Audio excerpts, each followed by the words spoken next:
ou aí tipo de alimentação, ou faziam a circuncisão na carne. Mas Paulo fala que a verdadeira circuncisão é no espírito. E o verdadeiro israelita é aquele que realmente aceitou Jesus como Senhor e Salvador. Esse é o legítimo israelita e não aquele que apenas descendia de Abraão. E havia ali outro grupo que dizia que era de Cristo. Esse grupo, então, eram os religiosos em extremo, né? Aqueles que andavam pelo lado do fanatismo, priorizavam as operações dos dons em detrimento da doutrina. Então, os dons do Espírito Santo agiam neles, eles falavam, nós somos melhores do que todo mundo, os dons operam em nós.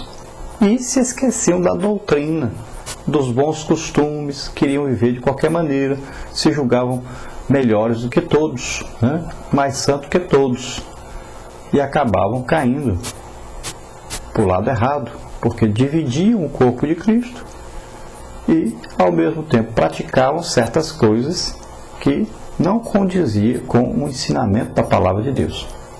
Eles não obedeciam a nenhuma liderança da igreja, viviam como se não tivessem que obedecer a alguma liderança, viviam a sua própria maneira, só obedeciam a si próprios. Esse partido de Cristo aí provavelmente então consistia de falsos mestres que eram inimigos do apóstolo Paulo e que alegavam ter espiritualidade e sabedoria superiores. Eles acreditavam que seus próprios conhecimentos, a sua ciência, né, os isentavam então das restrições da lei e das exigências de moralidade. Estavam procurando induzir a igreja então para o seu evangelho aí distorcido. Então é contra eles e contra os seus discípulos, né, em Corinto, que Paulo então sustenta aí um verdadeiro conflito. Ora, embora haja aí momentos em que uma divisão seja necessária, né, quando, por exemplo, uma denominação abandona aí as escrituras como regra de fé e prática, então é necessário que haja uma divisão. Quando uma igreja esquece a palavra de Deus, deixa de guardar essa palavra, de cumprir essa palavra, quando uma igreja cai aí no pecado e acompanha uma liderança nesse pecado, então é hora da igreja se dividir. E é normal e é uma coisa de Deus. É preciso, Jesus disse que é preciso que haja escândalos.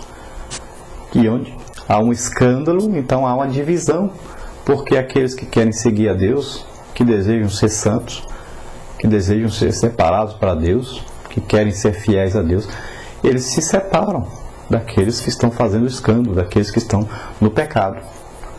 Então é importante que haja isso. O escândalo vai fazer essa separação entre aqueles que querem servir realmente a Deus, ficam de um lado, e aqueles que não querem servir, ficam do outro lado. E nós vemos que na igreja do Brasil existem divisões desse tipo, do mesmo tipo da igreja de Corinto. A imaturidade, a carnalidade, o culto a personalidades, né? O orgulho espiritual, crentes imaturos, né? E acaba havendo também mundanismo. Tudo isso faz com que haja então essa grande divisão que existe no Brasil da Igreja de Cristo.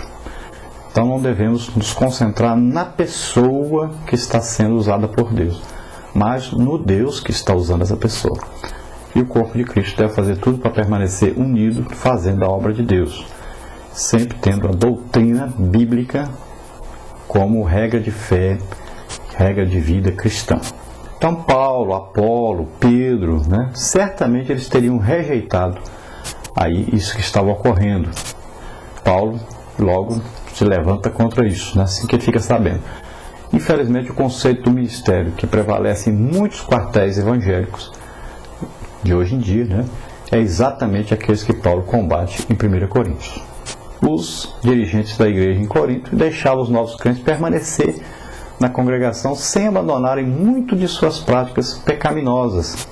Os coríntios estavam tolerando na igreja divisões egoístas, filosofia mundana, inveja e contenda, orgulho, imoralidade, ações banais, né, na justiça dos homens, frequência a festas idolátricas, rejeição dos ensinos apostólicos.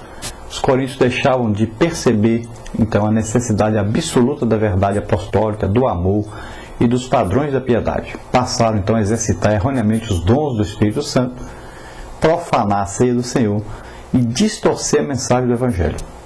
O próprio Jesus adverte que qualquer igreja que tolera dentro da sua comunhão as práticas iníquas aí deste mundo, ou a distorção da verdade bíblica, será rejeitada por ele e perderá seu lugar no reino de Deus.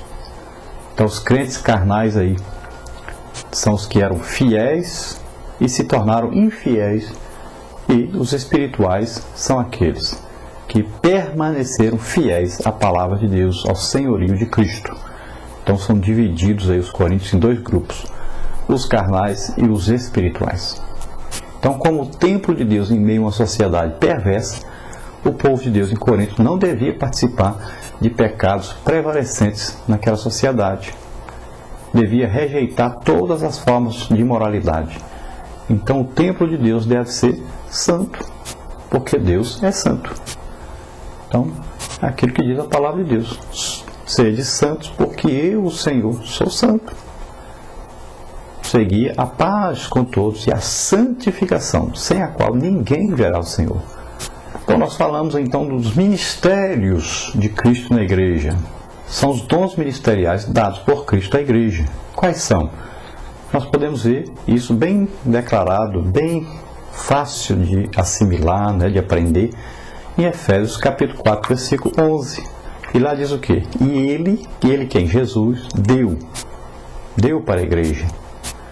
Uns como apóstolos, outros como profetas, outros como evangelistas, outros como pastores e ainda outros aí como mestres, Então são 5 ministérios diferentes. São o quê? Pessoas dadas à igreja, homens dados à igreja para o serviço da igreja, para ministrarem a igreja. Veja bem, Jesus, a cabeça do corpo que é a igreja, então deu à igreja 5 ministérios, 5 homens, para que o governo da igreja fosse exercido por esses 5 homens, esses 5 ministérios. Assim como nós temos um corpo, e o corpo tem 5 sentidos, Então nós temos a audição, a visão, o olfato, o paladar e o tato. São 5 sentidos. Se faltar um sentido no corpo, o corpo não vai funcionar bem. O que adianta ter saúde, ouvir bem, falar bem, ter um bom olfato, cheirar bem as coisas, ter um bom paladar, ter o gosto das coisas e tal, mas você não enxergar, ser cego, vai atrapalhar o seu trabalho completamente, vai atrapalhar você fazer a obra de Deus. Então existe aí um problema que está atrapalhando. Assim também é a igreja, o corpo de Cristo, precisa que os 5 ministérios que Jesus deu à igreja funcione cada um dentro do seu campo de ação, unidos em torno da evangelização geral e tendo sempre todos os 5 como cabeça, como líder, Jesus Cristo, e todos os 5 devem visar então a edificação da igreja, visar a exortação, a consolação, visar o crescimento do reino de Deus, principalmente então e primeiramente a salvação das almas.